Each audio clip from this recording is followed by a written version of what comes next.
Thank you, everybody, and welcome to this meeting of the Housing Committee of the London Assembly. The first item is to receive any apologies for absences.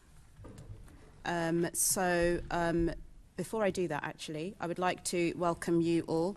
It's really nice to have some people observing democracy and scrutiny in action, and we hope that you enjoy the session this afternoon. So, can I call on Diane to confirm any apologies for today's meeting? Thank you, Chair. Apologies for absence have been received today from Assembly Member Berry and also from Assembly Member Cooper, for whom Assembly Member Duval will be substituting. Thank you very much. And can we note the list of offices held by Assembly members? And can I also ask members if they have any disclosable pecuniary interests in any specific items listed on today's agenda? Noted? Yes? Yes, okay, fine. We have noted. Great. Moving on to the membership of the committee, can we note the membership and the chairing arrangements as agreed by the London Assembly on the 9th of May 2022? Agreed. Thank you. Thank you very much. Can we note the committee's terms of reference as agreed by the London Assembly on the 9th of May 2022? Noted. Thank you. And can we note the standing delegation of authority to me as chair of the committee as agreed by the London Assembly on the 9th of May 2022? Noted. Can we confirm the minutes of the meeting held on 22nd of March 2022? Confirmed. Great. Can we note the completed, closed and ongoing actions arising from the previous meetings of the committee? Noted. And can we note the actions taken under delegated authority by the former chair following consultation with party group lead members to agree the Pandemic, Financial Health and Housing Security Report, the letter to the Mayor on non-construction methods for expanding the stock of social housing in London, and the letter to the Secretary of State for Justice regarding the empty flats behind Pentonville Prison? Noted. Thank you. Can we note the response from the Mayor of London to the committee's letter on overcrowding in London? Noted. Thank you. That's great. So that brings us to our main item of business, which are the findings of the Kerslake review of the GLA Group's housing delivery and what Londoners should expect from the implementation of the recommendations. So I'd like to welcome our guests. Thank you very much for joining us. And to also note that Deputy Mayor Tom Copley needs to leave at 3 p.m, which is, thank you for letting us know. However, it would be really helpful for future meetings. The committee services team have provided dates and times for the rest of the year. If you could please allocate as much more of the session to attending so we can continue our scrutiny, that'd be really helpful. Absolutely. I've got those. I'll go in the diary. And just to say, this was basically an immovable meeting that went in. Otherwise, I would have been with you for the full 2 hours. Okay. It would be great to see you for 3 hours next time. Yes, 3. Thank you very much. With that scolding done, I would like to move on to introduce and welcome our guests to the Chamber, and thank you formally for joining us. So we have Graeme Craig, who's the Director of Commercial Development at Transport for London, Lynn Garner, the Chief Executive of the London Legacy Development Corporation and the GLA's new Senior Professional Lead for Housing Delivery, Deputy Mayor Tom Copley, who I've already introduced, Deputy Mayor for Housing and Residential Development, and Philippa Bancroft, who's a Senior Manager in the Public Land team at the GLA. So that covers everything. And so we'll move on to the questions. Yep. So I will introduce, I'll start off, and then my colleagues will come in around that. Is that fine? Okay, so this report has been something that was discussed over a number of months, and my first question would be to Tom, which is to ask you what are the key outcomes of the Kerslake review for Londoners, and what do you think will change for citizens seeking housing in the capital? It does talk about lots of issues such as low-cost housing, affordable and generally affordable housing, and just to get an idea of what that means for Londoners. Thank you very much, Chair, and congratulations, by the way, on your election as Chair of the Committee. and to you and Assembly Member Devonish on your re-election to your respective local authorities. So congratulations to you both. Obviously, we're incredibly grateful to Lord Kerslake for bringing his sort of unparalleled and unrivalled insight to help us at the GLA. I think, you know, the overriding thing that we want to achieve from this, there are two things. Firstly, that we work together and collaborate better across the various bits of the GLA Group.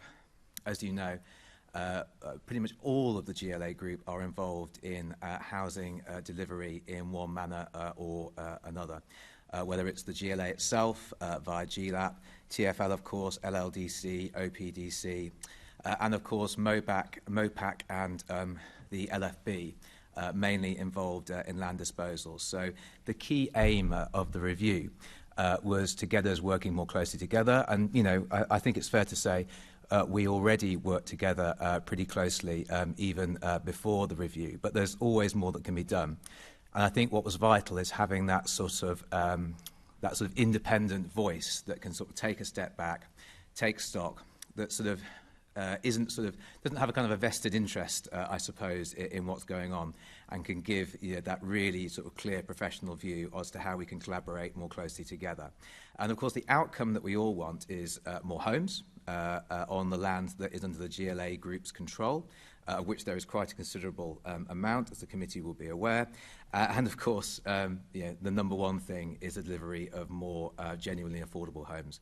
I'm very pleased to say that we've had another very, very good year in the last financial year for the delivery of affordable homes in London. The committee will be aware that our housing delivery partners delivered nearly 19,000 new affordable housing starts, 18,722. I can reel off the precise figure, as well as another year of rising completions. All this in the face of some very, very, very powerful headwinds.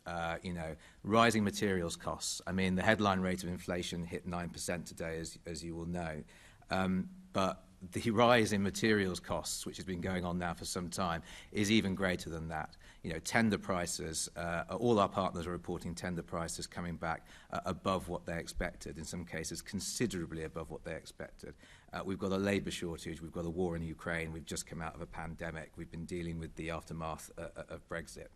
But of course that makes it even more important that the GLA as London's strategic authority and our partners within the GLA Group do as much as we can and do even more with our own land. So I think what you're going to see is a more streamlined approach. I think you're going to see a greater role as well for the Housing and Land Directorate within the group. That's all already happening. There are some great examples of collaboration that's going on already.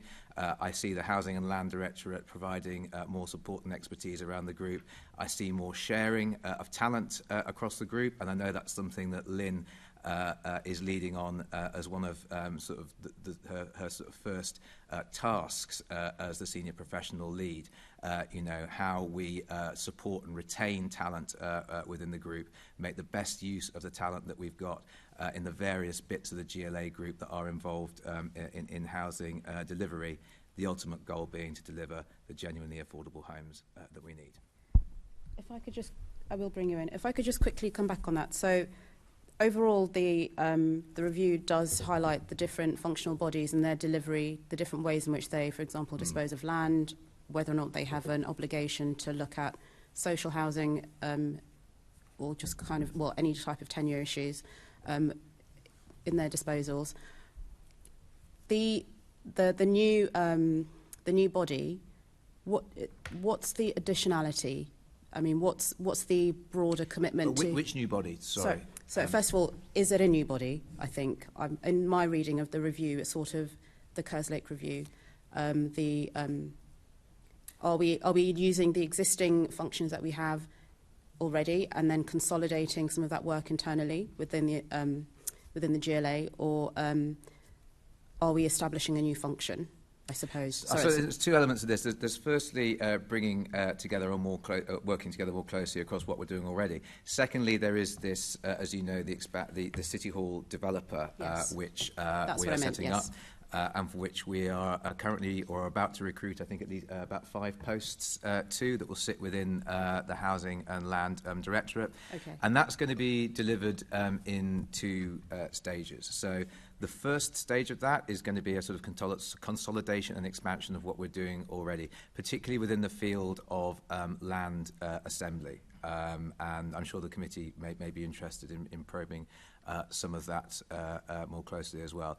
Then there's a second phase of that, which Lord Kerslake recommended we take forward in the next mayoral term, which is related to direct delivery of homes. And you know, our sort of laying the groundwork for that, shall we say, that's ongoing now, and next year we will publish a 5-year business plan for the City Hall developer, which will, you know, set out what can be done and what we aim to achieve from that as we move towards implementing direct delivery in the next term. Did you? Yes, if I could, can I ask, what were the failures in housing delivery that prompted the Mayor to address them by setting up the review? I don't think this wasn't about sort of addressing sort of specific failures. Just going back to what I said earlier, this was about appointing someone who has a great deal of experience as an authority to look at and take stock of what we're doing currently. And I should point out, of course, Lord Kerslake does point out that since 2016, more than 17,000 homes have been started on GLA Group land, which is no small achievement. This is about looking at what we're doing already and how we can do it even better and how we can work together more closely. And I think it's really important for organisations to take stock on occasion. Just talking about the GLA, the work that the GLA has been doing in this space has been expanding and expanding and expanding, you know, since housing investment powers were devolved to City Hall in 2012. I think actually this is a really good moment to look at how we can do things better. I think there's also the context as well of LLDC transition, and so taking this point and this moment, and this really speaks to the talent retention point. Look at LLDC transition, how we make sure that we retain good people in the group, particularly when we're going to be expanding our functions into the City Hall developer function. So, you know, I don't think... There was nothing wrong with what was happening before, and we had a review just to confirm that you were doing okay. I mean, Lord Kerslake, as you'll see from the report, I suppose acts as a sort of as a critical friend. But I mean, there was no sort of, you know, this is not about addressing some major failure. I mean, we've been delivering through our affordable homes programs record numbers of affordable housing starts. We've delivered more than 17,000 starts on GLA Group land. This is about looking about what we're doing, how we can do more of it, and how we can do it better, and how we can work more closely together. And I'm absolutely delighted with the report. I think it sets up very, very sensible recommendations, which we are in the process of taking forward. I just wonder, why did you need a review when, for years, the criticisms that have been levelled on the Mayor by the Kerslake review have been stated by this committee? The fragmented approach to dealing with property, for example, amongst the GLA Group. We've been telling you that for years. In fact, you probably told us that when you were sitting in this position. Look, I think that there's been, you know, an awful lot of progress made under this Mayor in terms of delivery on GLA Group land, in terms of delivery more broadly in supporting our housing association and borough partners. But you know, you're not so arrogant to say, well, we're doing everything absolutely perfectly. Of course not. That's why it's important to get an independent view and that kind of voice of authority to recommend, you know, improvements that we can make to what we're doing already. And I think that's set out very clearly in Lord Kerslake's recommendations. Okay. Thank you. Thank you. Assembly Member Devonish. Thank you, Chair. And can I first of all welcome the students, because my mother's maiden name was Penn and she's a direct descendant of William Penn. So Pennsylvania is a great place and my mum goes there or has gone there regularly. So welcome. Back to the issue and the interesting answer by the Deputy Mayor. You said, and I quote you probably slightly wrongly as usual, Tom, you said that you're going to start direct delivery in the next term. Did you actually say that? So we're saying we're now 6 years into this mayoralty and you are about to set up this direct vehicle that you're hiring 5 people only for at the moment, which is going to be mainly land assembly at this stage, which actually I agree with. Start small. I'm glad we agree on that, Assemblymember Devonish. We agree for once. But building a, we all know, and the rest of this distinguished panel know, setting up a development company is a huge undertaking. And let's just say I'm not a great fan of what the Mayor's doing in many other areas, and I do believe you should stick to your core, and I'd be happier if you stayed with land assembly than trying to build a brand new company. So are you saying you're going to take another 2 years, there's 2 years left in this term, and then some stage, of course, if Mr. Khan gets re-elected, you are then 8 years into the beginning of this mayoralty going to set up this direct body? First point to make, Assemblymember Devonish, I must gently remind you that you did support a mayoral candidate who himself advocated setting up a City Hall developer. So though you may not be a big fan, as you say, you certainly campaigned on that platform in the last election. The second thing I would say is you've already answered your own question, really, because you say, well, why is it going to take another 2 years? And then you also say this is a huge undertaking that's going to be very complicated. Yes, it is quite a big undertaking. And I think that's why it was very sensible of Lord Kerslake to recommend that this is taken forward in 2 phases. I'm glad we agree about land assembly. I think it's one of the most important things that the GLA, as a strategic authority with the powers that we've got, can do to support housing delivery. But equally, you know, we need people within the directorate to do the groundwork to get this set up. You sort of have to be the first mayor to do this, don't you? You have to lay the groundwork. You have to do the work properly to make sure that you can do it properly as well. And what I would say is that, you know, this is your developer. It's not just about doing something extra for the sake of doing extra. We don't want to just be displacing activity that's already there. We don't want to be treading on the toes of local authorities or housing associations. We want to be delivering genuine additionality. And that's where I think a body like City Hall can really make the difference. It's an area where we already make a difference through the Land Fund, for example, by ensuring that we can bring forward sites that otherwise wouldn't be viable. And that's where I think the GLA can really add value through the City Hall developer. All I'd say finally, and I'll ask one final question, is don't do it. You won't get the people of the right quality to stay with you to do this over the long term. It's a hugely difficult market to hire anybody at the moment. But let's give me just final figures. That was just a comment.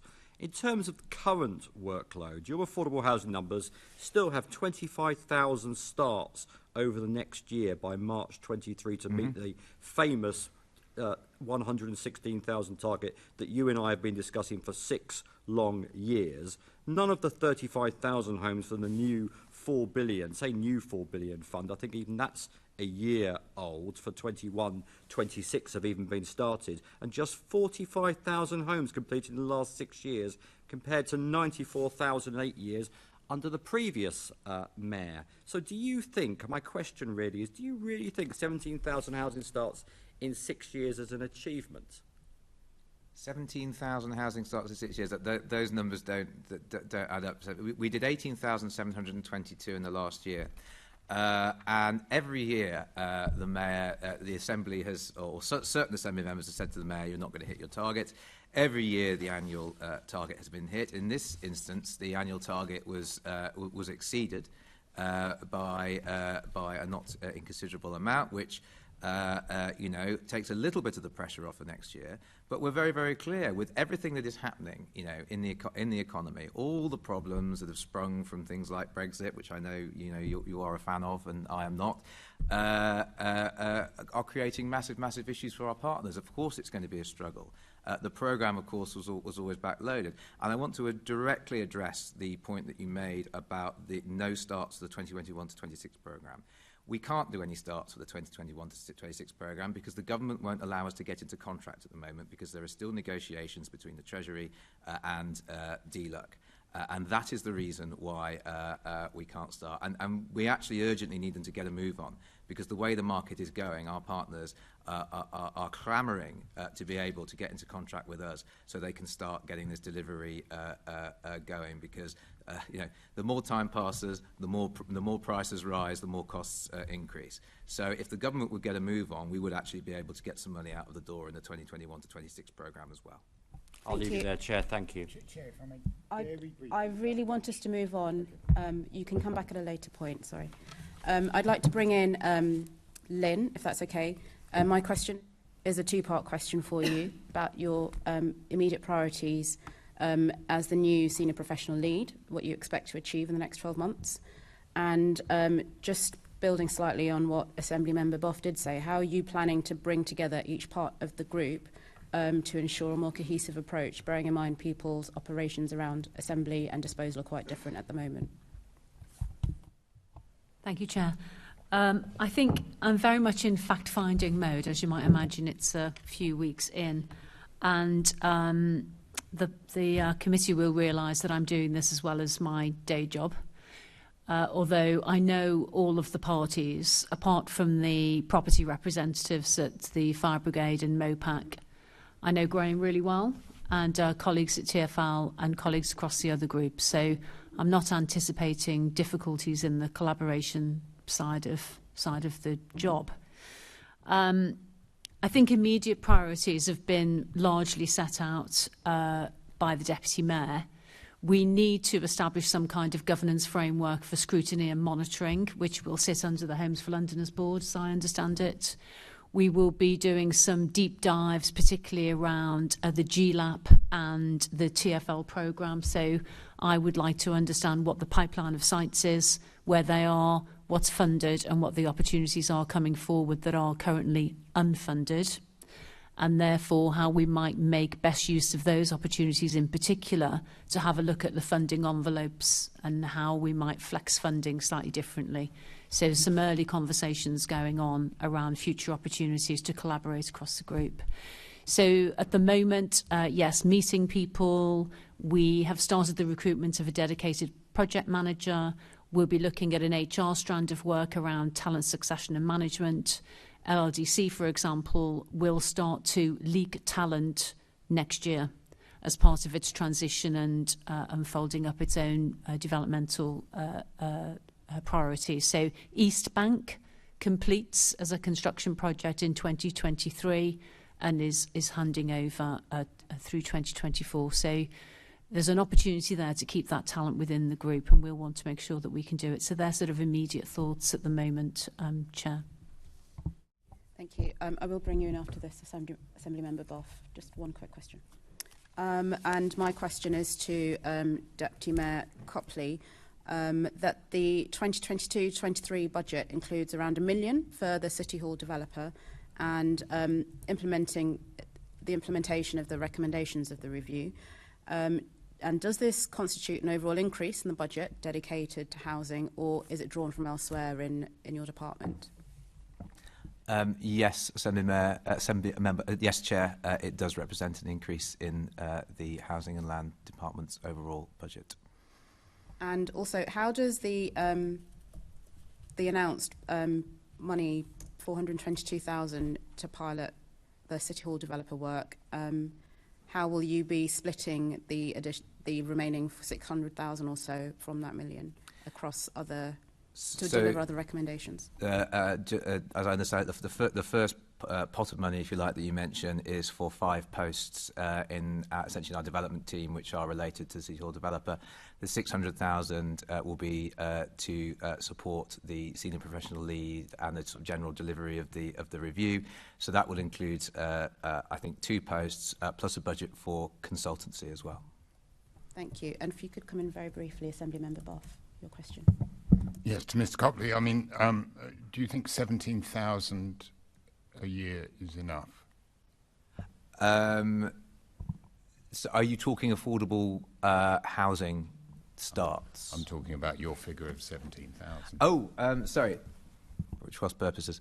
17,000 homes on GLA land since 2016, I think is quite an achievement, and obviously we want to do more. We want to do more of that, and kind of the whole point of the review is to enable us to do that, whether it's on GLAP land, MOPAC land, TFL land, whichever part of the GLA. But I think, if I remember rightly, Lord Kerslake does mention I think singles out or certainly mentions GLAP with some praise for what it's been delivering on our major sites like Greenwich Peninsula and the Royal Docks. So it's enough? It's never enough is the answer to your question. Enough. It's never enough. So it's not enough? If it was enough, we wouldn't have needed the review, Assembly Member Boff. So there was a failure. We always have to do. It's not about failure. It is about recognising that we can and should do more, and we want to do more. We have very, very big ambitions to do a lot more, and we're growing the team. We're going to be growing our ability to do this. And Lynn, who I'm very much looking forward to working with in her new role, is going to be playing a key role in enabling us to expand that delivery. But it's like, I'll give you an example. So last year, 18,722 affordable housing starts, a record number. So that is an achievement.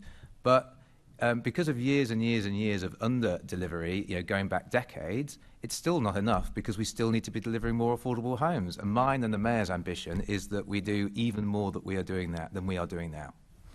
And forgive me, Chair, there is one thing that Ms Garner said about her time. How much time are you devoting to this role? Bearing in mind that you have an extraordinarily busy and important role to perform elsewhere. Yeah. At the moment, I'm dedicating a day a week. To be honest, I'm just gearing up, to be honest with you, Assembly Member Boff, and the idea of this role, I think, is to work through others to achieve the aims. But in the beginning, I will need to understand what's going on the ground. So at the moment, it's a day a week. It will involve attending the Homes for Londoners Board and various committees that are making decisions and guiding the principals. But ultimately, I want to be directing this, not doing the work. And therefore, I will be working through and with others. And so I think I'm happy with that commitment at the moment. We'll need to just keep it under review, I suspect. So you think one day a week is enough to resolve London's housing problems? Well, I won't be resolving London's housing problems. Others will be doing it. And I'll be corralling the ideas and hopefully the funding to bring better collaboration to that. Thank you very much. I think it's your section now. Oh, it is actually. Gosh, thought you ended in a flourish. Wish I hadn't. Will you excuse me one moment? There we go. Question 4 onwards. Yeah. And to Mr. Copley, what are the risks associated with the GLA taking a more interventionist role in London's housing market? So I think the risk is that you are more exposed in the event of things going wrong. But I would say, the mitigation to that, we are a big strategic authority. We are able to invest for the long term, and I'm thinking, particularly here, investment in land for the delivery of housing. And it's what we should be doing. And as I say earlier, we are where we are involving ourselves at the moment, particularly sort of in investing in land. It is in sites that really otherwise potentially wouldn't be viable, or wouldn't be viable with the kind of level of affordable housing that we would like to see, and enabling ourselves to bring those forward. But obviously we have to be prudent in terms of our investments, and we always would be. I think you'll note that recommendation 15 involves a review of the GLA's financing, which is underway and is being undertaken by the Executive Director for Finance in conjunction with David Bellamy as Chief of Staff. So yes, there are obviously some risks with getting more involved, but I think there are also some great rewards in terms of what we can do additionally for affordable housing in London. Is this drive to set up a City Hall developer because of your failure to create an environment in which encourages the development of homes? I think the evidence is to the contrary of that. So Assembly Member Boff, I will keep saying it, record numbers of affordable homes started in the last year, despite us going through, one of the worst, not just one crisis, a series of crises, which in ordinary times would be unprecedented. I think the fact that our partners, supported by the excellent team that we have here, have managed to deliver another year of record-breaking starts is quite remarkable and should be celebrated. We always, of course, want to do more because we're ambitious for London and for Londoners. Thank you. This question is to both Mr. Copley and Ms. Garner. The review outlines 2 stages for a City Hall developer. What impact will the proposed Stage 1 model, under which the GLA would expand its current activities, have on the pace of development in London and the volume of housing delivery? Well, the idea, of course, is that it will speed it up through the GLA becoming, flexing its muscles a bit more in terms of land.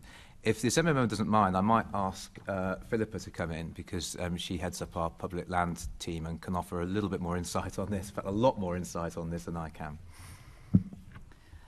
Thank you. I think there's a lot of opportunity to work more closely across the group, as Tom and Lynn have outlined.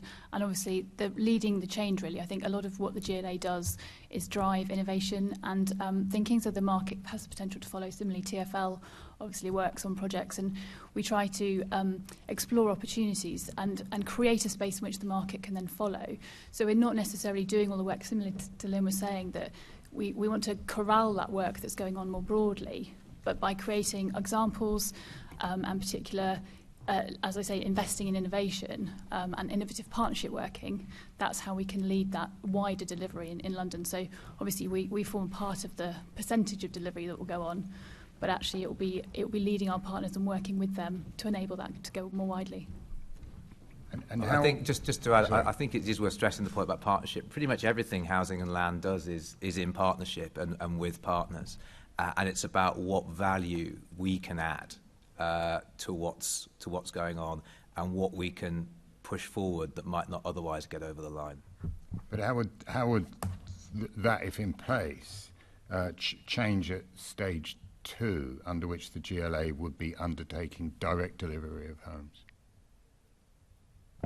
So yes, so this would move us much more through the stages of development, as it were, probably taking on sort of planning risk and things like that.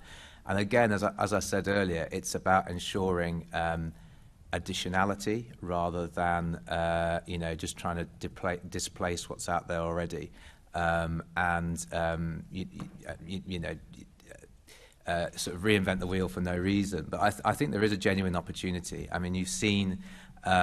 Due to multiple challenges such as the building safety crisis, the housing association sector, particularly large housing associations, are sort of quite radically in some cases reducing their own ambitions because they have to divert resources elsewhere. So I think there's an opportunity there for the GLA by stepping more into the development space of direct delivery to add some value. I will say it is fortunate that because of the support, partly because of the support that the Mayor has given to local authorities, councils are able to step up as well at this time.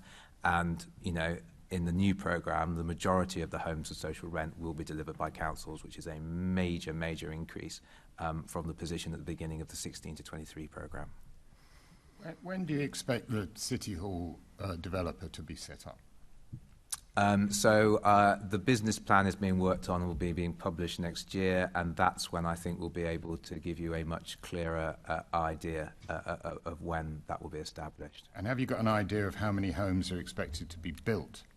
I would say far too early. Again, you've got to have the business plan, but it's far too early to be speculating about that. And as I said earlier, and Tony Devonish, Assembly Member Devonish made the point about this being a sort of a big thing. It is a big thing, and we have to make sure that we're doing it properly. And that will involve quite a bit of work to get it off the ground. Presumably, you're going to learn from the record of the existing record, whereby we've had considerable difficulties both with TfL and OPDC in getting new homes built. How would you overcome those difficulties? And have you identified what they are? It starts with a robust business plan. So sorry to keep coming back to it, but it does start with a robust. We're going to hear from this over the next year, aren't we? A robust business plan, and that's being worked up, and that's really important. That's where it'll come from. And again, I don't want to speculate too much about numbers and things like that. We want to make sure we get this right. Well, I'm pleased you want to do that, bearing in mind that the GLA's record with just moving us into this building hasn't been stellar. And hopefully we can. It's quite remarkably speedy to get all of this done and dusted. I have to say they've done a brilliant, beautiful job on it. The chamber looks fantastic. It's a lovely building. It's a lovely building, and I'm a fan of it. I will say as well, it took a while. I'll leave it there. Sorry. Yeah. Suffice it to say, the date of moving in was in their business plan. It didn't seem to happen. You've alluded to the funding review. The second stage of the proposed City Hall developer is contingent on increased funding and resourcing. And that strategic review is recommended in the Kerslake report. Mm-hmm. Do you have any initial ideas on potential sources of increased finance? I would have to defer to finance colleagues on that one, I'm afraid. That might be more of a question for the Budget and Performance Committee than for me. Okay. But I'll be very interested to see what the outcome of the review is. I would have hoped that you would have talked to them first rather than me. Well, as I say, I'm looking forward to seeing the outcome of the review which is being undertaken and which will enlighten us further. Thank you very much. Thank you, Chair. Okay, Assembly Member Duval. Sure, if I could just follow up on some of the previous questions in terms of that. So when we talk about first stages, second stages, and sorry, I'm new to the committee and some of the work, we are talking about a revamped Housing and Land Directorate and then a delivery vehicle that rolls up its sleeves and actually physically gets on with development. So two different entities.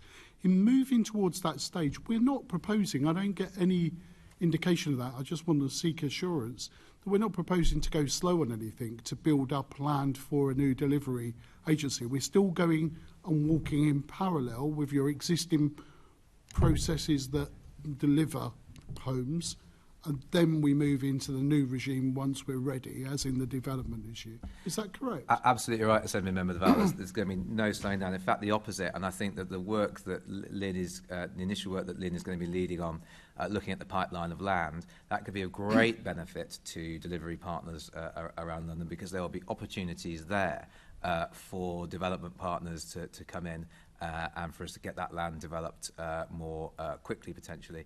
You'll also note the recommendation around the Small Site, Small Builders programme. Delighted to have now extended funding for that. We're in the process of appointing a project officer who will work with Lynn and in terms of taking that forward and taking that more strategic approach to how we dispose of small sites. That should benefit small developers, including community-led organisations in London. Okay, thank you for that. Chair, shall I move on with my set of questions? Yes, could I just really quickly want to ask on the Small Site, Small Builders recommendation, it outlines some examples, so it's good to see CLTs in there. I just wonder, in light of the work that you and the Planning and Regeneration team are doing to support Gypsy, Roma and Traveller people, whether that's something that's explicitly part of that I appreciate it's just a summary. of the I would recommendation. very much welcome that. I think, as you know, this is a community that is marginalised, and I think that we need to do more for. And I would very much welcome the opportunity to dispose of a small site to be used for a Gypsy and Traveller site, and would welcome anyone who wants to come and discuss that and the opportunities that may be available with me. We will take that up. Thank you. Yes, thank you, Assemblymember Duval. Thank you very much. So I'm going to move into the issues of one of the tools that you may have in terms of speeding up, which is the compulsory purpose orders, CPOs, and powers. So in the review, it talks about an expanded role in terms of the use of these tools, in relation to land assembly. Can you just give us a bit of background to the past around how the GLA or the GLA family have used this power and what you expect it to be different? What's the expansion? What are we talking more of or not? It's a very difficult tool, isn't it? It's not, it takes time.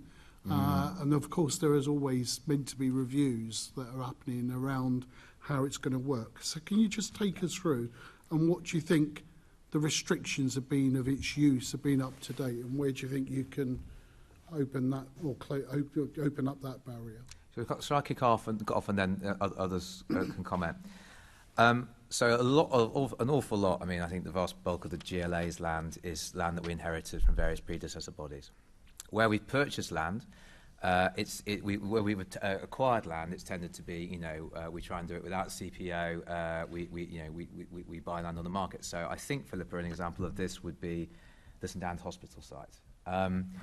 But we are able and willing to use our CPO powers. I think the GLA has only ever used the CPO power, its own CPO power once, and that was when we bought Southall Gasworks.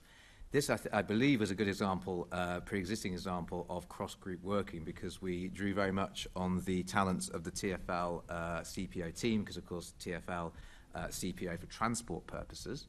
So that was a good example of working. And I think, it is a tool that we have and should be willing to use. It's really important, particularly where there are sites that perhaps are sitting vacant, that aren't being developed, that are being sat on by landowners, that aren't doing anything of any benefit to Londoners whatsoever. The GLA could come in and CPO them. And you'll see in the review, this is one of Lord Kerslake's recommendations, is that we do a lot more around land assembly. And that CPO power will be really important. I'm also really heartened by very credible reports I'm hearing that the government is now very seriously looking at the reform of CPO, which has been promised for a very long time. I think things are starting to move forward now to make it easier to do, because, as you say, Assemblymember Duval, it is a long and drawn-out process. So I would welcome, reforms that the government are proposing to streamline the process, and also to remove hope value as well, or at least to have CPO at a fair market value, which might be existing use value plus a little bit. That could be really game-changing for us. It could radically increase the amount of affordable housing that we could deliver on these sites. So I really hope this is going to come forward as part of the various bills that the government have placed in the Queen's speech. And some of the accelerators, just before I talk, just because it might be you heard to it, some of the accelerators of getting us from A to B could be about getting that list of sites together, isn't it? Already, that's work that could be undertaken now for the future, in whether it's 2 years, 3 years of a potential company. Exactly, and I think there's an opportunity there. So one thing Lord Kerslake did, and this is just to refer back to Assemblymember Boff's question about where there may have been failings. I think the sort of the Homes for Londoners, the sort of insufficient scrutiny of the land pipeline, I think that is a very fair sort of criticism, and that's why we're setting up this subcommittee to scrutinise this sort of pipeline of land, which Lynn will be leading on. That will include boroughs and other partners. So it's quite possible that through those meetings, for example, we will discover opportunities to amalgamate land where there are adjacencies potentially and things like that, which could lead to benefits in terms of us being able to deliver more housing and more affordable housing. So I think there's great potential there for bringing in partners a bit more closely into scrutinising the pipeline of land that we have. Does anyone else want to add anything to that? Because it is a long, drawn-out process, isn't it? And one of the things that do you do it on the criteria? But so the criteria now is very restrictive, isn't it? If you started to assemble those sites based on the current criteria, or if you thought, actually, no, potential opportunities could be, if things change, is where I need to be looking at, you could save some time. Shall I go first and then come to you? I think the idea that we might do a mapping exercise of what the size of the opportunity is bang on necessary, and I've been talking today to the team about getting that underway. That's what's funded, as I said earlier, what's not funded, and what constitutes a future opportunity, and then how one might use funding in the future to better enable those sites. So that's a status kind of position that we'll need. It will take some time because there's actually quite a lot going on in the various boroughs and so on, and with partners. I just wanted to say a little bit about CPO, having been through 2 in recent years. They are huge undertakings. They are very time-consuming, highly political, and expensive. But what must happen, and did happen in the local authority that I was in, that was willing to stand behind them, is it's a case of being willing to stand behind those processes together with other partners, whether they are developers or RSLs. We need to be able to demonstrate that we are willing to go forward and make headway. Otherwise, one cannot negotiate effectively because there aren't enough levers. So I think it's about not necessarily doing more and more CPOs, but being willing to do so if one is faced with such challenges. So that's about effective land assembly, really. So hopefully we won't be doing lots and lots of CPOs because they're expensive and time-consuming and so on, but we will be demonstrating our willingness to use those powers if necessary. And in doing that, you can gain action on the ground because the conversation in itself will gear up players on the ground to take some action, either some consensus action or they go it alone with whatever planning powers they may have got or existing planning applications. Yep. That's right. I was just going to say the CPO team in TfL, which was responsible for the compulsory purchase of land to support Crossrail, Northern Line Extension, Olympics, that all reports through to me. And this is a recommendation that I supported because combining the Mayor's powers with the experience that TfL holds in terms of CPO strikes me as entirely the correct approach. Generally, it's the work that is done up front in order to identify the land assembly that really is where the benefit comes from. It's only ever a minority of cases that end up in a CPO. In the vast majority of cases, it's perfectly possible to negotiate a commercial settlement, which is almost invariably better for all concerned and certainly takes much less time than a formal CPO process. But having that as a backstop, having the experience, bringing it to bear more broadly, utilising the Mayor's powers is undoubtedly something that could unlock land holdings that otherwise may not. And throughout this review, partnership working, relationships matter. Yep, it's fair to say this. So one of the issues is about the strengthened relationship with government, and the Mayor has stated that he wants the Housing Minister to be invited in regular meetings to work through strategic issues. Do we know if how has government responded to that issues of the review and those issues, and are they coming to play? Because after all, I know it sounds like, because sometimes it's the bric-a-brac of politics or whatever. There is a joint endeavour, really. It's only with government money that we spend here in London that we can succeed on a win-win. So we're delivering for both regional government and central government as well as local government, if that's fair to say. So have you got any comments on that and what progress has been made around the strengthening of that relationship? Absolutely, Assembly Member Duval. I think there's been a sort of complete reset of the relationship since Michael Gove took over as Secretary of State. I have to say, I think things were very, very difficult before, but since Michael Gove has come in, the Mayor and I had a very positive meeting with him soon after he became Secretary of State last year. A few weeks ago, I had a very good meeting with the new-ish Housing Minister, Stuart Andrew. And I think that, you know, the thing is, you know, we all know there's going to be areas that we disagree on. The best thing to do is to focus on the areas where we can agree, or at least where we can compromise. And I think we're very much in that space at the moment. And it's really, really welcome, because I have to say, prior to Michael Gove coming in, it was very difficult to even have a conversation, let alone to try and thrash out what you can agree on, what you can't, and what you can compromise on.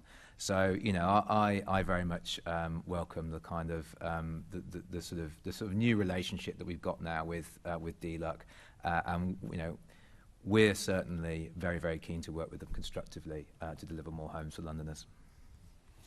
Okay, and just, I mean, partnership working is hard, isn't it? You show your strengths in partnership working and you show your weaknesses.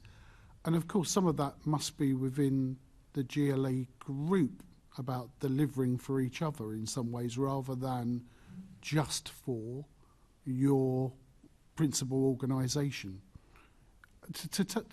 You know, so where have you got to on that issue? I think that goes to the absolute core of the reason why this review is really important. I think there was lots going on. There was lots of good stuff going on. It was probably and as I said at the beginning, you know, we all already had, you know, relationships between us and meetings and you know, still, you know, involved in each other's areas, but probably still a little bit too siloed, and actually this is about breaking that down, doing a lot more collaboration, and really cuts to the core of you know, why the review was important and why I think its recommendations are going to make a lot of difference, and also creating opportunities I think as well for our staff within GLA and GLA functional bodies for career pathways and secondments and things like that. I think it's going to be a great benefit to all of the various organisations within the GLA Group. Thank you. Assembly Member Devenish. I just want to briefly come back on the CPO things. I do think I agree with the Deputy Mayor for once. Unless there's a reform with the government, really CPOs are a panacea, and all they do is a recipe for giving property lawyers huge fees, frankly. So can I ask both Lynn and Graeme, do you have at least one proper site where you think under current CPO arrangements you can make any progress without reform of government? Let me go first. Our focus to date has been on sites that we control or where we have an arrangement. So I will say that I've consciously discounted sites where CPO would be required because ultimately we want to get on and build. I think I am keen to understand what the potential is and how that might apply. But in the meantime, I see my job as making sure that where we do have control of a site, we get on and get construction underway. So this isn't something, you understand this, I think we all do, this isn't a short-term solution. This is something that can unlock sites. It's not something that I think is appropriate for small interventions. This is where there's opportunities for significant land assembly, where ultimately you're creating something that's more than the sum of the parts. So for me, it's something that can happen in parallel with all the work that's currently underway. And just sort of going back to Lynn's point as well about, you know, basically the threat of CPO being sort of enough to sort of, you know, sometimes enough to get, you know, landowners talking. If the government makes it CPO easier, then I suspect that the threat will be even greater for landowners to negotiate rather than to hold out and for CPO to be necessary. I should also say that I've just thought of one example, but I suspect it's best that I don't mention it here. But I can think of small examples where individual landholdings currently are getting in the way of a larger development. As long as you give it to Lynn, I'm happy. that a little bit. I think I don't really want to hold my breath for the government changing the legislative framework for CPO. I actually think there are important, having done a couple, I think there are important safeguards for the landowner in CPO actually in terms of the value of their land and their own negotiating position, and making sure that when one is making a case for a scheme, and it's generally a big scheme, a place-making scheme, you really do have to have a very strong case to be able to get hold of that land, and I think that is right, and it has to be made very clearly.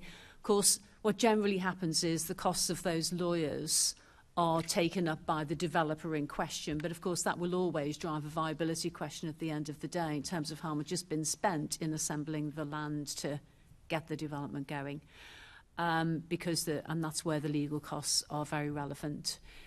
I'm in the very lucky position of being at LLDC, where all of the CPOs have happened to facilitate the games, thankfully through Graeme's team. By the sounds of it, I wasn't around at that time.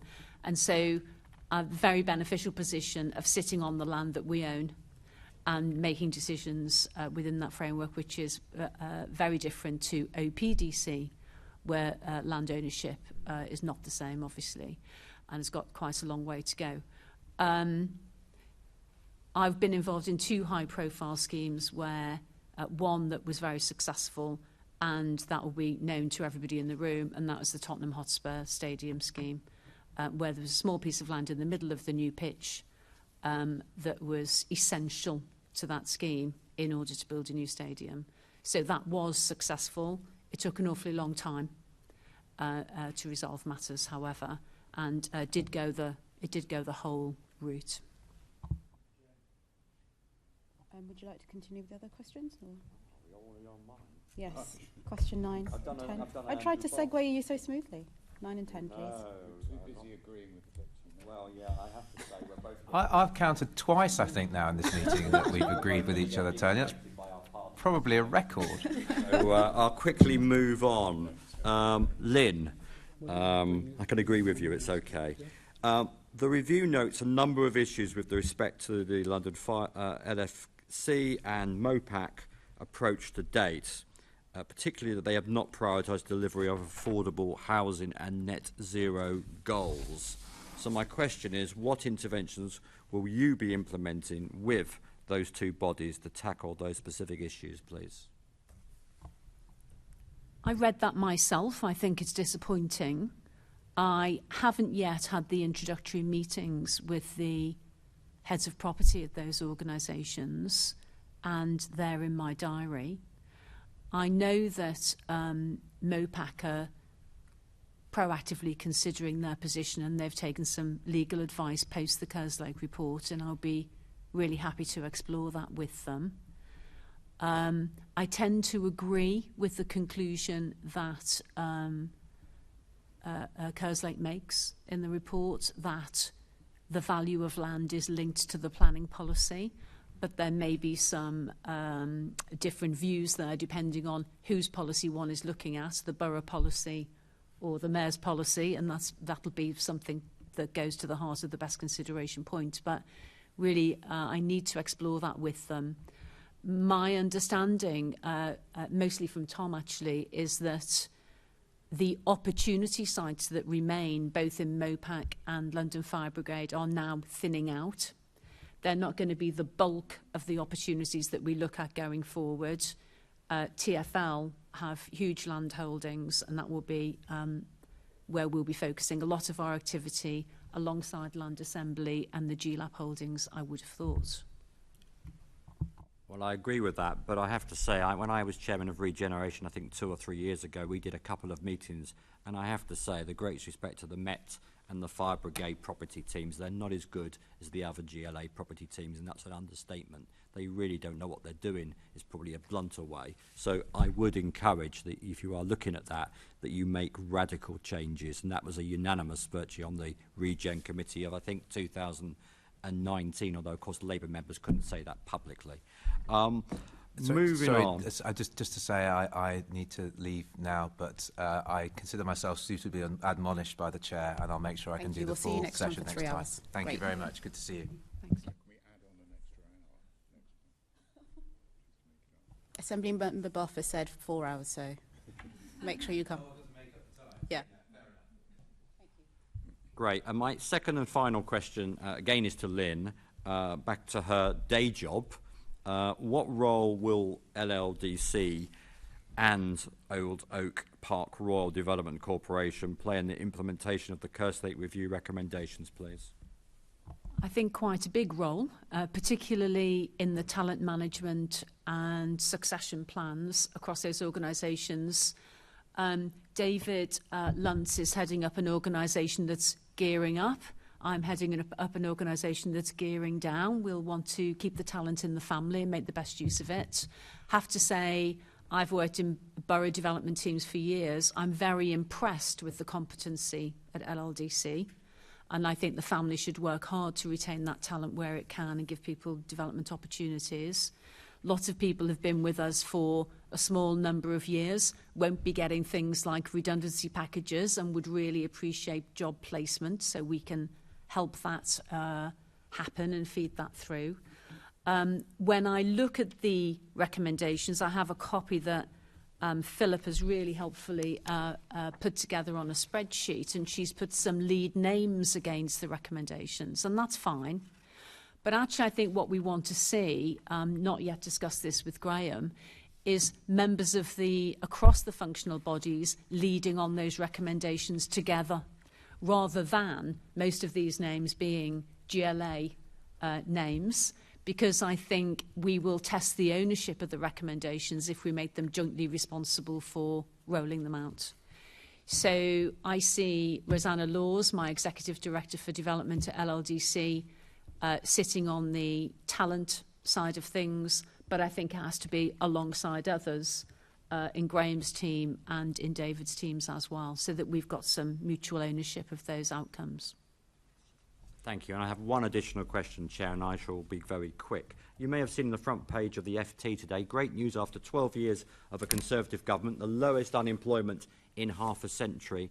How do you feel that you are going to be able to retain property talent? I touched on this a bit earlier with the Deputy Mayor. I don't think he really got the point that actually at the moment you've just lost Ricardo Hyatt, for example, who's gone off to a London borough. Good luck to Ricardo. We are losing people across the public sector, but of course the property industry, everybody's been nicked by somebody else. So how are you going to retain good staff in this environment? What I love about London is talent just moves around London. So, yes, we're losing Ricardo from the GLA, but actually he's coming to work alongside me in Hackney as one of my partner boroughs in the LLDC.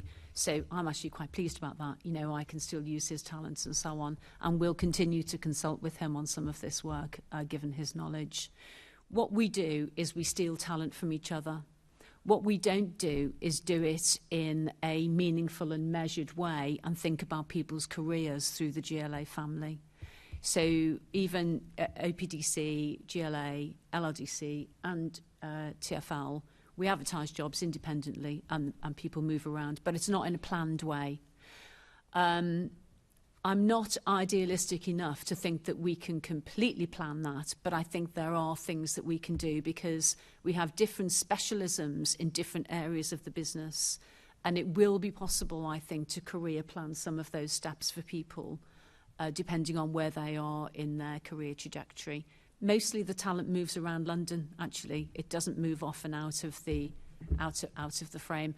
I chair an organisation called Future of London, which looks at leadership talent in this space. And we run leadership courses for the London boroughs. We're joined by the private sector and RSLs. And it's exactly the reason the organisation was set up, because talent was leaking from borough to borough to borough. But actually, if we join up our efforts and recognise that talent is always going to move to the next job, why wouldn't we? Then we get the best use of that across the piece, and now we collaborate really effectively at the London-wide level. Thank you. Assembly Member Baker. Thanks, Chair. I want to start with asking about the type of housing that the GLA Group organisations are delivering. So there's and this is to Lynn initially, the statement of shared policy commits to provide 50% affordable housing in its many forms, affordable housing released for residential development. What interventions do you think you can make to ensure that the organisations are meeting those targets? The first one we've spoken about, which was around what Kerslake points to, is there are some organisations that are simply selling land unconditionally.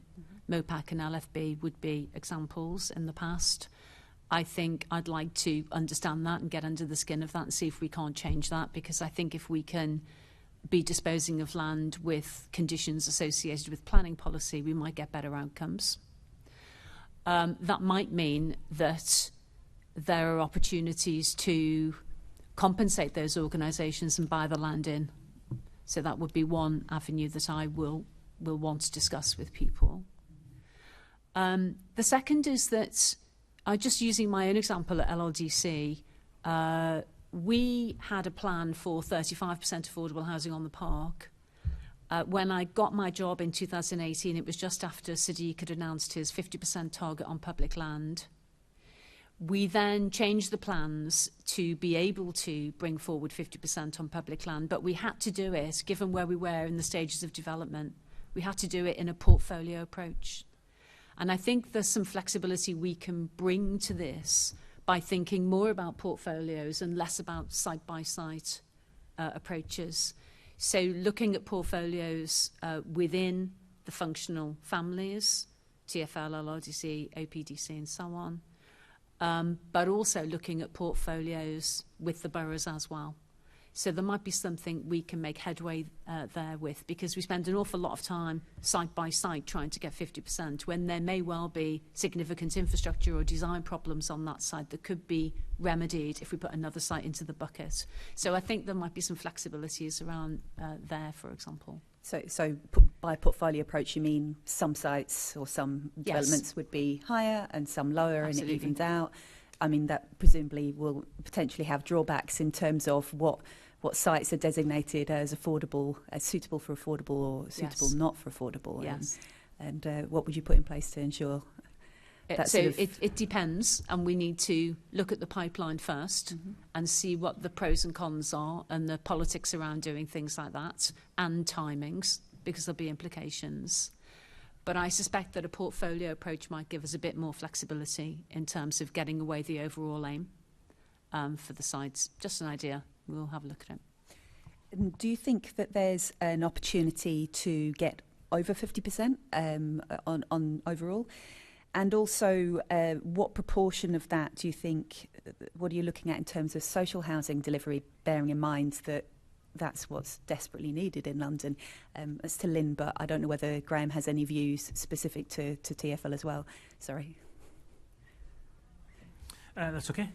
So let me tell you our approach, which is that we have hit or exceeded 50% as an average since May 2016 on the sites that we brought forward. Now, I readily accept that for a number of reasons that we may yet come to, we've not hit the numbers of homes. We have hit 50% as an average, but we now have just over 1,700 homes under construction this year, and that's across 10 sites currently under construction.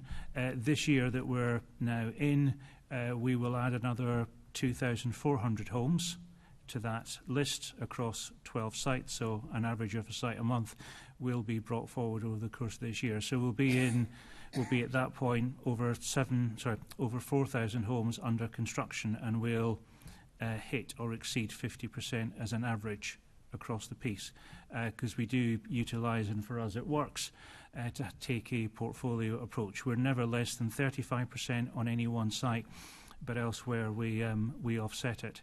In terms of the specific tenure, that's something that ends up being a discussion on a borough-by-borough basis.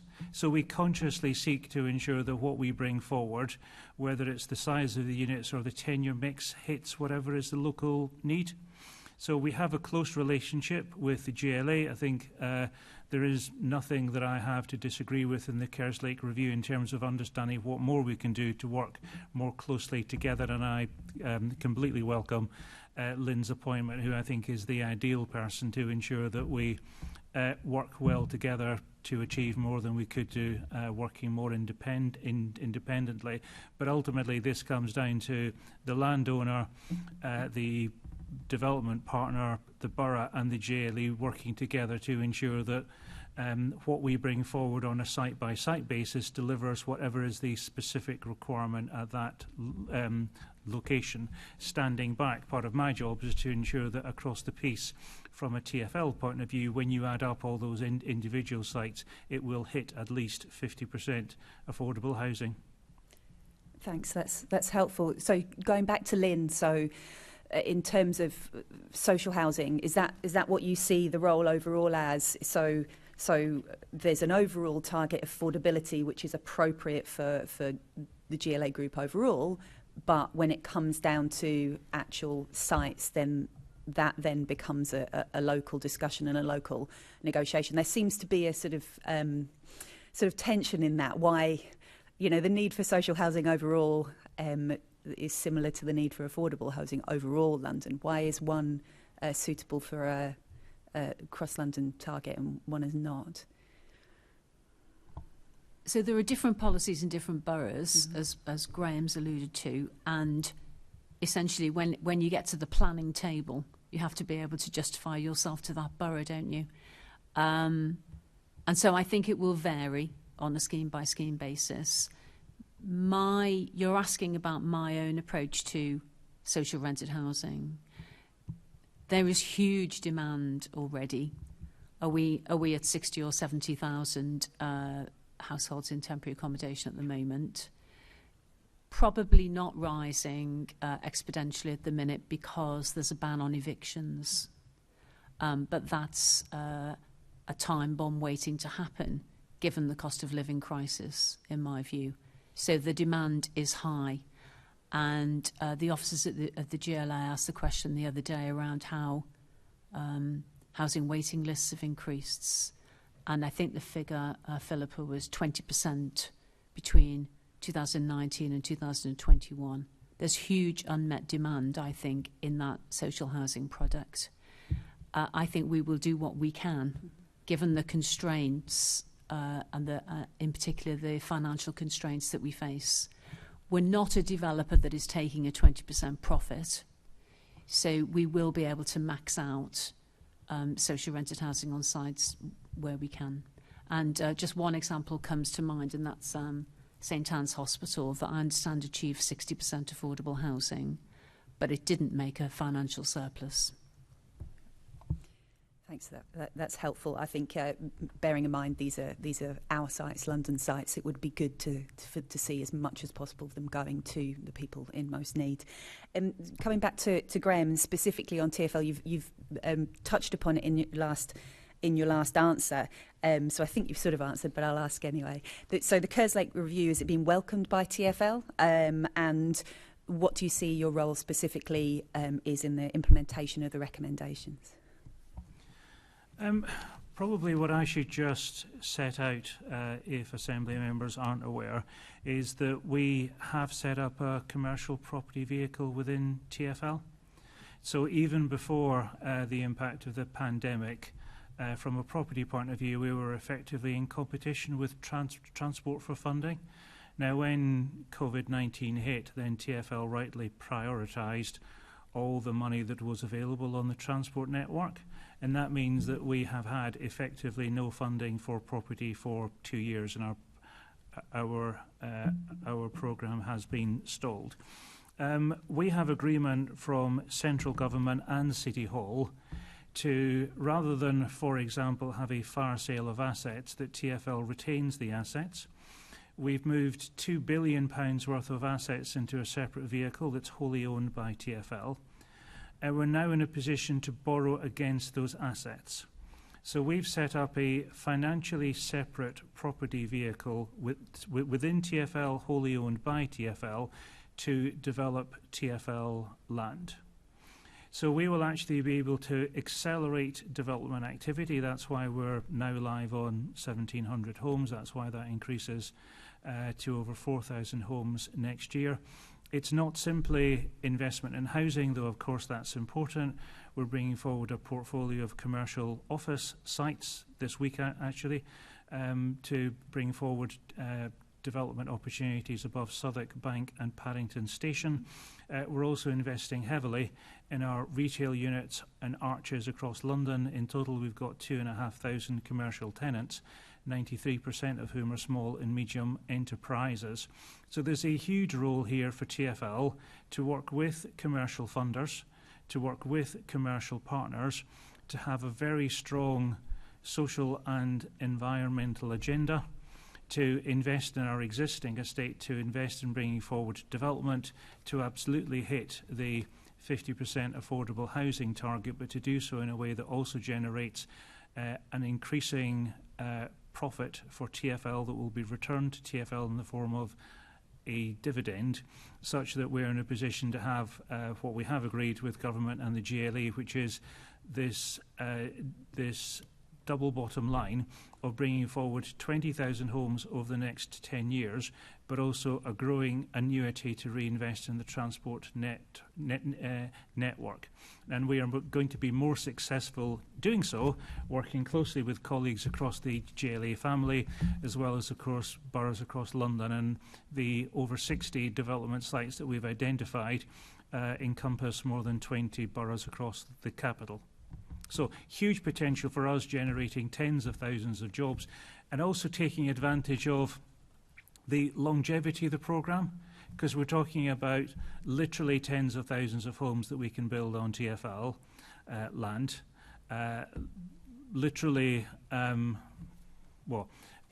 To date, 10 years worth of development, and that means that we can invest in things like construction skills, where even already to date we've got over 1,000 people who've been through our training hubs who are now in full-time employment. It also means that we can underpin an investment in modern methods of construction. So for us, there's a significant opportunity. Commercial funding unlocks the opportunity within TfL, but in order to maximise that, we'll obviously need to work with partners across the private and public sector across London.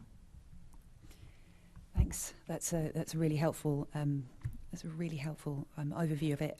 On a specific from the Kerslake review, there was a specific comment on the size of the team in TfL working on property, and the comparison with the number of homes that have been started. Is there anything you'd like to say about that?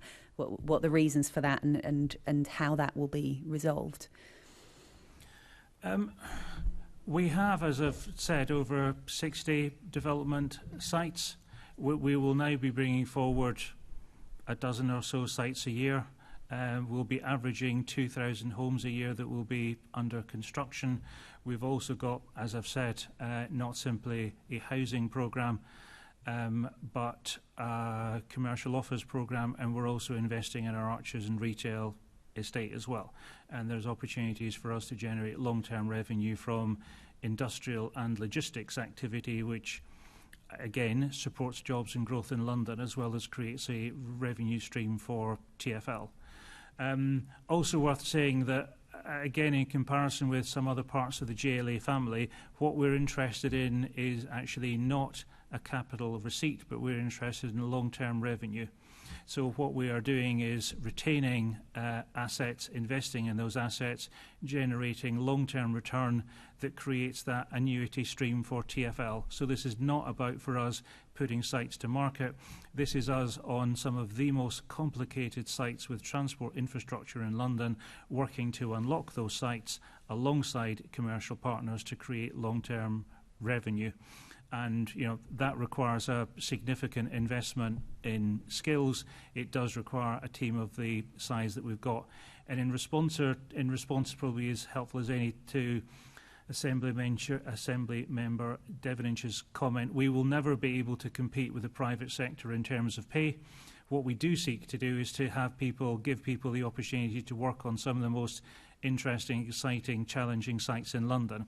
If we can combine that with development for those people, giving them the skills and the training, well, some of those people will go off onto jobs elsewhere, and I welcome that, because if we get a reputation for giving people a good grounding, that helps us to attract people.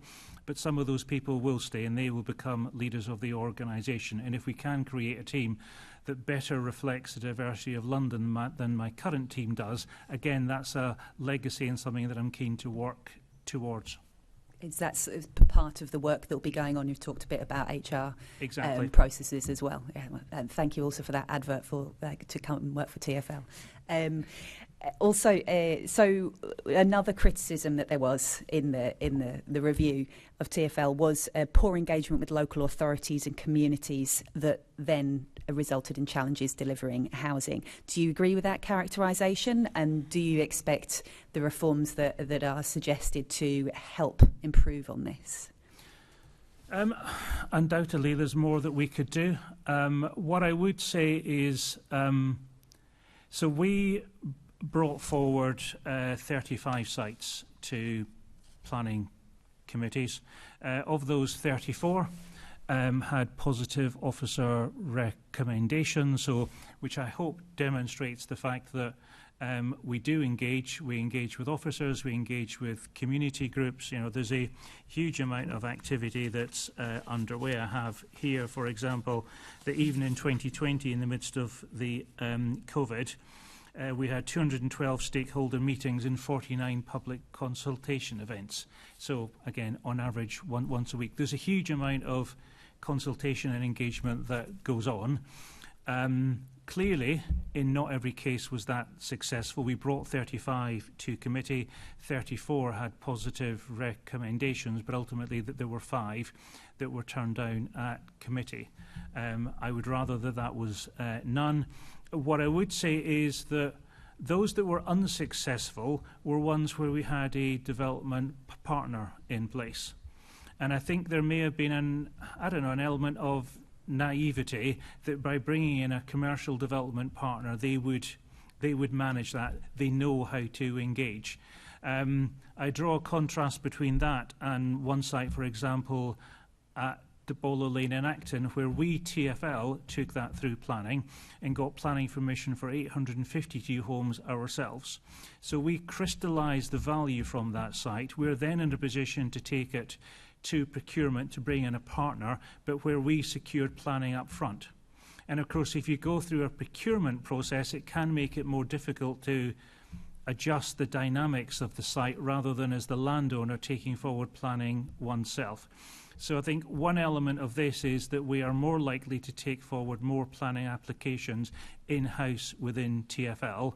That combined with absolutely learning lessons and strengthening the engagement that we have in-house, I think will go at least some way towards addressing those concerns, notwithstanding the fact that development around the transport network on TfL's land is always going to be contentious. These are high-profile sites. They sit in the middle of London town centres. A number of them are on car parks, and I well understand the challenges that come forward in terms of developing car parking, but we're committed to achieving our 20,000 home target, and if that means more activity being undertaken in-house, well, I suspect that that's one route in which we are more likely to be successful. Thank you, that's helpful. Did you want to come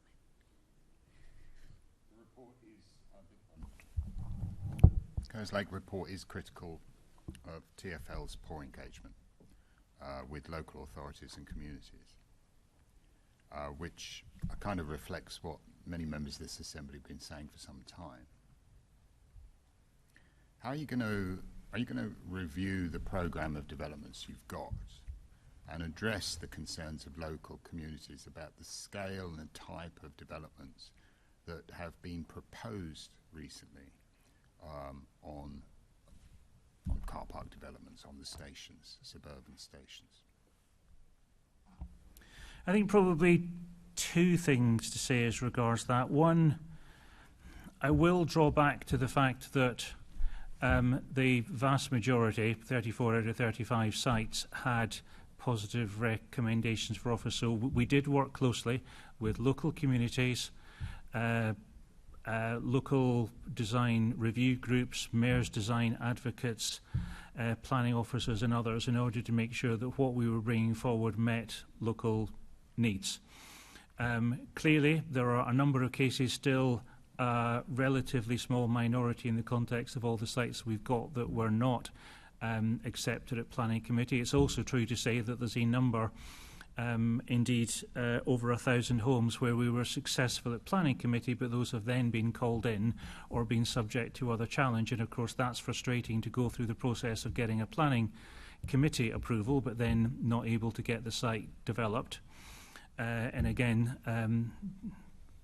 a number of those we have been successful on at appeal, but we'd rather not have the impact in terms of time and cost taking sites through to appeal simply in order to get them constructed. I think in terms of the nature of the programme, that's absolutely one of the things that I'm keen to work with Lynn on. I think we're actually due to sit down shortly to go through the programme and to make sure there is complete alignment between TfL and GLA over the assumptions, the expectations and the numbers. It's one of the areas where I think closer collaboration between City Hall and TfL and the challenge that that brings to us in a positive way will ensure that we've got a more deliverable programme than otherwise would be the case. How did we get ourselves into a situation, for example, the development on Stanmore, where Catalyst have withdrawn from that development, saying that it was financially unviable? I mean, how do we get to the situation of proposing this scheme, fighting the local residents, fighting the local council in order to try and push through a scheme, when actually it wasn't even financially viable in the first place? That was for me, deeply frustrating scheme. It's one that, were we taking forward planning at Stanmore in the future, it would be TfL that would be in the lead on planning. There was an example in which Catalyst were in the lead as our development partner. You're aware of the history of the site. Should we bring forward another scheme in due course at Stanmore, I think TfL taking the lead on it, TfL securing planning and TfL then bringing it to market as we have done at But it's this lack of preparedness that worries me. I mean, even didn't you check with the Secretary of State, for example, with regard to Cockfosters Station, before you put forward the plans to develop? Didn't you check with them to say if that was okay? Let's pick up both of those in turn. So Stanmore is an example where we procured a partner, an experienced developer with significant experience of doing development in London. They won the contract to take forward the site. They were in the lead on design. They ultimately got to a point where they were securing planning for a site that they've subsequently decided, as you said, isn't financially viable. We will definitely look to learn lessons ourselves, but I think part of how we would normally look to address this is working with commercial partners, and I think we'd have a not unreasonable expectation that commercial partners with whom they are working would recognise the financial viability of the sites that they've got. In terms of Cockfosters, we submitted the Section 163 application. We had never before ever had a Section 163 application rejected, and that's where we require the approval from the Secretary of State in order to dispose of an operational asset. There's been a large number of those that have been applied for, including on a significant number of other car park development sites. We submitted that application 10 months before the case came to planning committee. We chased up repeatedly during the course of the best part of that year, and only received notification without warning from the Department for Transport after a successful planning application that the Section 163 was rejected. So that for us is of course frustrating, because we've expended significant time and effort bringing forward a site, only be told after the event that for reasons we disagree with, the Secretary of State was unwilling to support the Section 163. I served on Lord Heseltine's review of the estates strategies, and the one thing I got out of that is that what you don't do is wait until a planning application to consult residents. Do you see a situation where you might take into account the interests of residents prior to throwing so much money and effort and time pushing through things that ultimately are a failure? I reject the characterisation. As I've said, we undertake a huge amount of consultation. I can point you to examples of where we've changed schemes, including at Cockfosters, as a direct result of feedback that we get. Cockfosters is an example of where we did get approval from the planning committee. Again, having waited 10 months for a response from government for a Section 163 when there had never previously been a rejection, and really not sure what more we could have done beyond whatever that would have been, 12 months, potentially longer, in order to get a response. Thank you very much. Thank you. Thank you. Back to Assembly Member Baker. Just one final question, but also I think some of this has already been answered. This is to Lynn. Graeme, if you have anything to add, but mainly to Lynn. How will the wider GLA Group learn from TfL's experience in the direct delivery pilot and experience in land acquisition? Is there anything else that you haven't covered in previous answers? Well, I think what we're hearing is there's huge amounts of learning, and one of the jobs of work is to bring together all of the development representatives in the functional bodies so that we're proactively sharing best practice, isn't it? So it's a very obvious point. It will take some time to get that going, but I think that's about owning the recommendations, really owning the collaboration and bringing the parties together to better collaborate, both in terms of our liaison with the borough, GLA policy matters and so on, so that we try to clear the path as far as we possibly can for a scheme before we get into planning and experience last minute difficulties of the type that Graeme's had to deal with. Thank you. I will take the final question, but before I do that, I just had a couple of things some questions arising from the conversation we've had today, and the first is just really in building the next few years, the stage 1 and stage 2, obviously across the GLA family, very large public authority with different functions and a large employer and so on. And I would hope that in putting together this team, it does sound very exciting, and making sure that we're able to increase the volume and the pace of delivery, that we're still looking to make sure that black and global majority people and women and working class Londoners are very much part of that pipeline. I take your point about whether or not staff at TfL and other parts of the GLA reflect the diversity of the capital, and we very much want that to happen. And I'm sure other members of this committee would also want that to be a commitment. I know this is a strategic document, but just to have that, I think, as part of an underpinning would be really important, because it is a little bit more than just HR issues. It's very much about kind of culture and so on.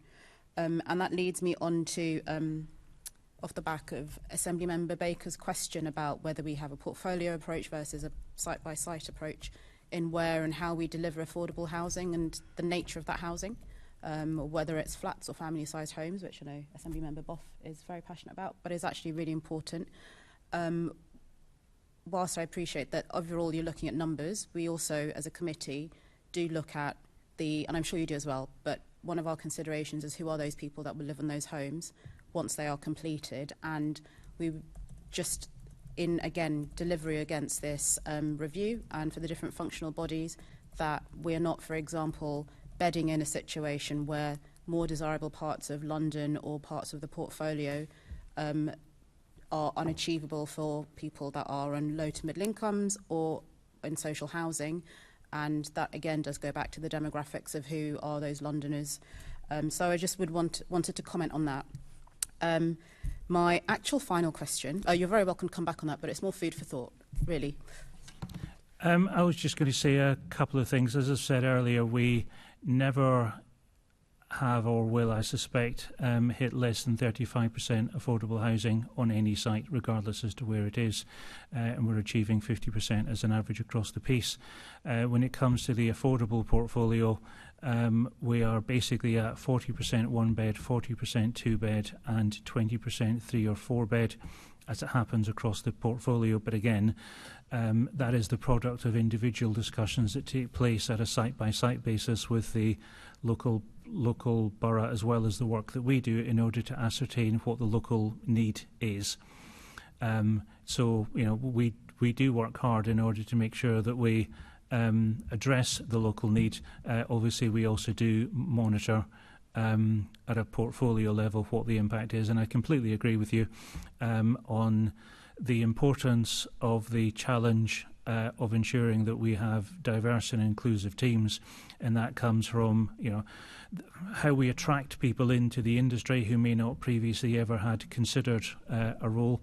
We have, for example, a schools outreach programme which seeks to ensure that there are jobs. People understand, school children understand that there are jobs in this industry that's more than just wearing a hard hat and high-vis. There are jobs in sales, in communications, in photography. So we've got a huge activity that's underway that seeks to make sure that across London people understand the privilege and opportunity that comes from working in this industry in a whole variety of roles, and we recognise that we need to work hard in order to attract the people into the industry who do not reflect the current demographic, which absolutely does not reflect London as a whole.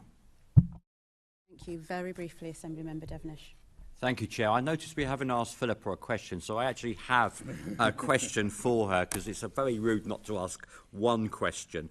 Chair, at previous housing committees, I've often asked for an org chart.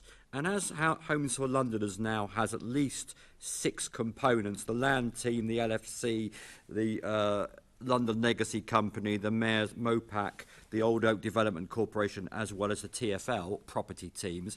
Could we have an org chart, please, an updated org chart with how many FTEs in each of these sections and what they all do, because it does change an awful lot. Thank you very much.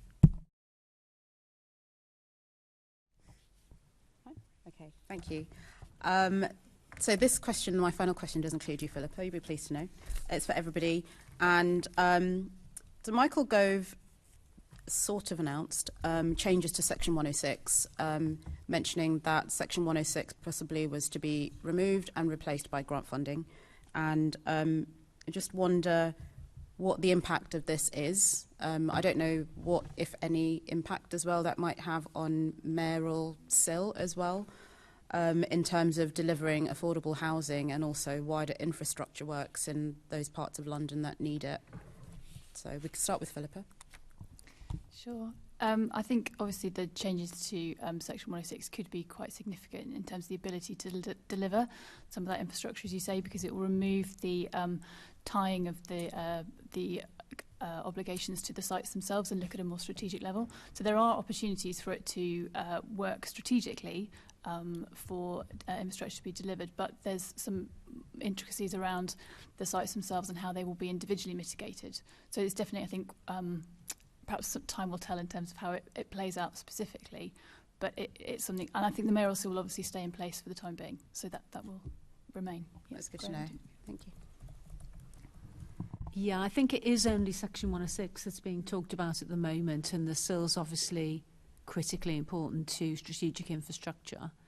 I mean, in a way, one sort of wants to welcome it, because sometimes your hands can be tied by a Section 106 being limited just to the impacts of that scheme. But it's really going to depend on, you know, the devil's in the detail, isn't it, on the statutory instruments that come forward. Until we get those, I would suspect that we might be worse off rather than better off, actually, for Section 106. Likewise, really keen to understand how it plays out in detail. All of our sites have significant infrastructure.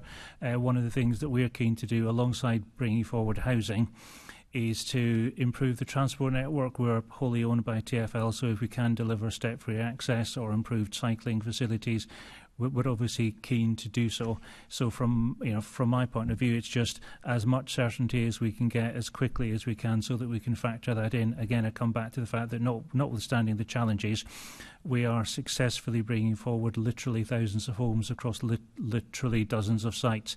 So being able to assess across that portfolio where there are opportunities for homes, particularly affordable homes, how that relates to jobs, to growth and infrastructure. Again, as much certainty as we can get helps us to plan what is a multi-year project. Thank you for that. And so I want to thank everybody and thank our guests for your contributions today.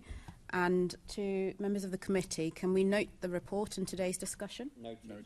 Can we also delegate authority to me as chair in consultation with party group lead members, to agree any output from the discussion? Agreed. Okay, and yes. Can we note the work programme and our meeting dates as agreed by the London Assembly at its AGM? And the date of the next meeting of the committee is the 16th of June 2022 at 10 a.m. in the chamber. And so with that, no urgent business, I declare the meeting closed.